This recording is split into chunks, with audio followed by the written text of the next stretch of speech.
నమస్తే welcome to our channel. Nara Lokesh ఆధ్వర్యంలో నిర్వహించినటువంటి మెగా డిఎస్సిలో పెద్ద ఎత్తున అక్రమాలు, అవినీతి, దగా జరిగిందని, నిరుద్యోగులను మోసం చేశారని మాజీ మంత్రి పేర్ని నాని వ్యాఖ్యానిస్తున్నారు. అసలు ఆ వ్యాఖ్యల్లో వాస్తవం ఉందా తెలుసుకునే ప్రయత్నం చేద్దాం. దీన్ని విశ్లేషించేందుకు మనతో పాటుగా ఉన్నారు ఏపీ కమ్మ కార్పొరేషన్ డైరెక్టర్ అరిసిమెల్లి శ్రీనివాస్ గారు. నమస్కారం. లోకేష్ తన సొంత కంపెనీ హెరిటేజ్ లో ఏ విధంగా ఉద్యోగాలు ఇస్తారో అదే విధంగా డిఎస్సి ద్వారా తన సొంత కార్యకర్తలకు, యువగలంలో నడిచిన వాళ్ళకి ఈ డిఎస్సిలో ఉద్యోగాలు చేర్పించారని, అదే విధంగా టీడీపీ పార్టీ కార్యకర్తలకు ఉద్యోగాలు ఇస్తున్నారని చెప్పి నాని గారు అంటున్నారు. మరి నిజంగానే దగా జరుగుతుందా? డిఎస్సి అక్రమాలు జరిగాయా? ఏం చెప్తారు సార్ ఈ అంశంపై? వాళ్ళు బూడిదా ఇక్కడ వాళ్ళకి ఊపిరి రావట్లేదండి. యాక్చువల్గా ఏం చేయాలో అర్థం అవట్లేదు. వాళ్ళ హయాంలో ఒక్క డిఎస్సి వేయలేదు, వీళ్ళు ఆల్రెడీ రెండోది కూడా వేస్తారు.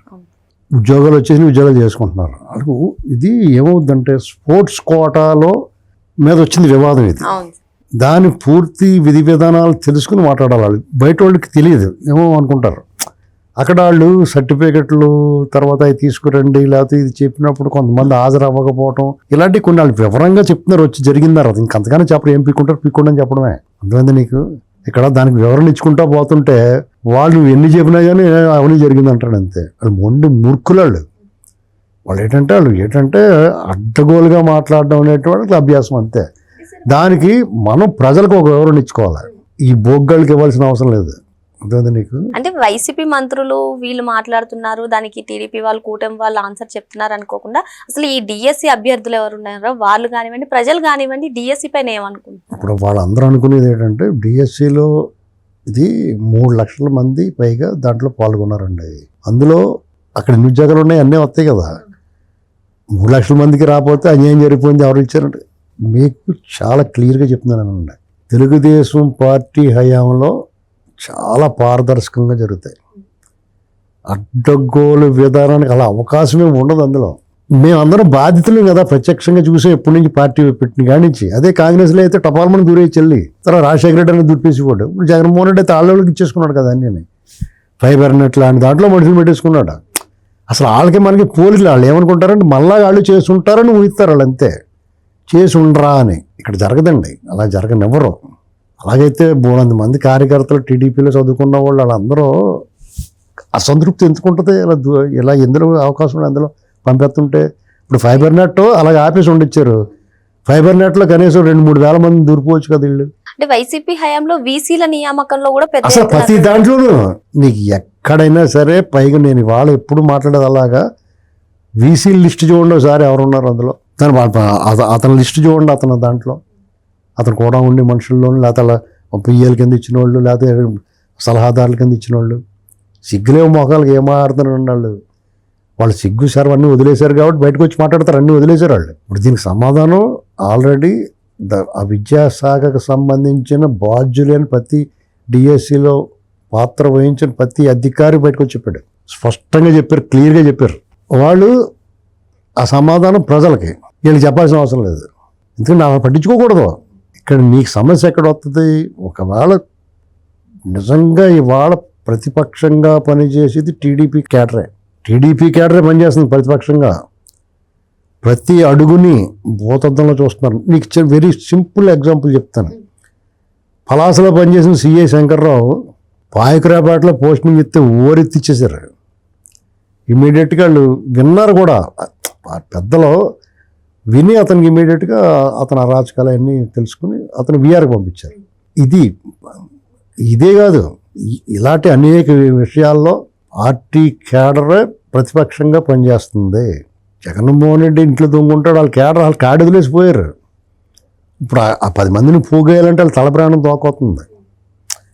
డిఎస్సి విద్యార్థులకి ఎంతో 4-5 పట్టుకొస్తారు. అసంతృప్తి ఉన్న వాళ్ళు ఉంటారు అందులో. ఎందుకంటే రాలేదు, దగ్గరికి వచ్చి పోయిన వాళ్ళు బాధ ఉంటుంది. వాళ్ళు మళ్ళీ ట్రై చేసుకోవాలి తప్ప ఇలా అడ్డదారిలో వీళ్ళు ఏదో చెప్తే వీళ్ళు ఏం ఉద్ధరిస్తారు అనుకోకూడదు. మేము వచ్చిందో రద్దు చేస్తానని అంటే ఇలాగ ఒకళ్ళు వచ్చింది ఇంకొకటి రద్దు చేసుకుంటా పోతా. అసలు ఏమన్నా ఉందా అర్థం ఉందా? చంద్రబాబు నాయుడు గారు నిజంగా వీళ్ళు అవినీతి అక్రమం చేసిన దాన్ని కూడా రద్దు చేయలేదు. ఎందుకంటే అందులో కూడా చదువుకుని రాసి ఉంటారు కొంతమంది, వాళ్ళు ఇబ్బంది పడతారు. కానీ కోర్టు ఒప్పుకోలే, అలా మొత్తం తీసి పడేసింది. అక్రమాలు ప్రూవ్ అయినాయి కాబట్టి వీళ్ళేం ప్రూవ్ చేయగలిగారా? మాట నేస్తున్నారు, బౌద్ధలు వేస్తున్నారు అంతే. అమరావతిలో జరిగిందంటారు, లేకపోతే ప్రతి దాంట్లోనూ వాళ్ళు ఒక బురద జల్లేసిపోతున్నారు. అంటే సార్ గ్రూప్ 1 ఎగ్జామినేషన్ మూల్యాంకనాల్లో కూడా ఏ విధంగా జరిగిందో చూసాం. ఇక్కడ అటు టీడీపీ అయినా ఇటు వైసీపీ అయినా వాళ్ళు ఒకరి మీద ఒకరు ఈ విమర్శలు చేసుకుంటే మధ్యలో ఈ విద్యార్థుల భవిష్యత్తు అంధకారంగా అయిపోతుంది కదా, దీనికి ఎలా చెక్ పెట్టాలంటారు అసలు? ఏమీ లేదండి, విద్యార్థులు ఎటువంటి వాటికి లోపడకూడదండి. కూటమి ప్రభుత్వాన్ని పూర్తిగా నమ్మొచ్చు. వాళ్ళు ఇలాంటి అడ్డదారులకి అక్రమాలకి ఛాన్స్ ఇవ్వరాళ్ళు. ఎందుకంటే ఆ శాఖ నిర్వహించేది లోకేష్ గారు. అతనికి చెడ్డ పేరు వచ్చే అవకాశాన్ని ఎప్పటికీ ఇవ్వడం, ప్రెస్టీజియస్గా తీసుకుంటారు వాళ్ళు. అర్థమైందా? అంటే సర్కమ్స్టెన్షియల్గా కూడా ఆలోచిస్తే మనం ఆ అవకాశం ఎవరాళ్ళు వాళ్ళకి అవసరం లేదు అని అటువంటి గమనించుకోవాలి. ఇప్పుడు గతంలో ఒకసారి బాలయోగ్ గారు విద్యామంత్రిగా ఉండగా పేపర్ లీక్ అయితే రాజీనామా చేస్తాడు. అంత స్ట్రిక్ట్గా ఉంటుంది అసలు సిస్టమ్ అది.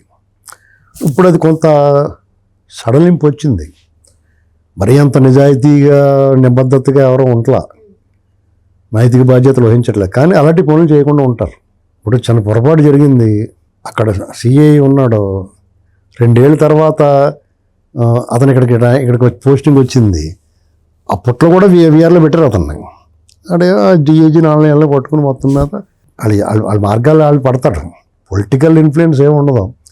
వాళ్ళు అడుగుంటారు అక్కడ పొలిటికల్ రిప్రజెంటేటివ్ అంటే మీ ఎమ్మెల్యే కానీ మంత్రి గారు కానీ లెటర్ లేకుండా వాళ్ళు పోస్టింగ్ ఎవరు.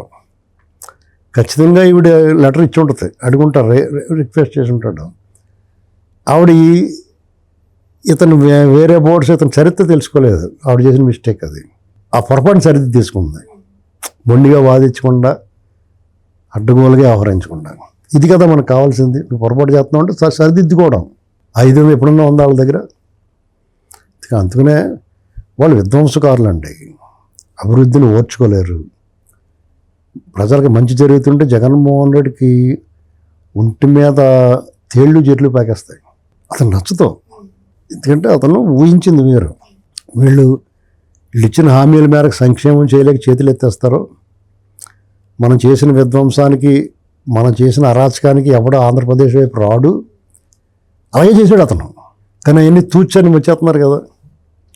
ఇంక ఇతను అసలు రాడు అనేటువంటిది అర్థమైంది కదా అది. కాబట్టి అంతా కూడా ఊరికే తాటాకు చెప్పుళ్ళండి.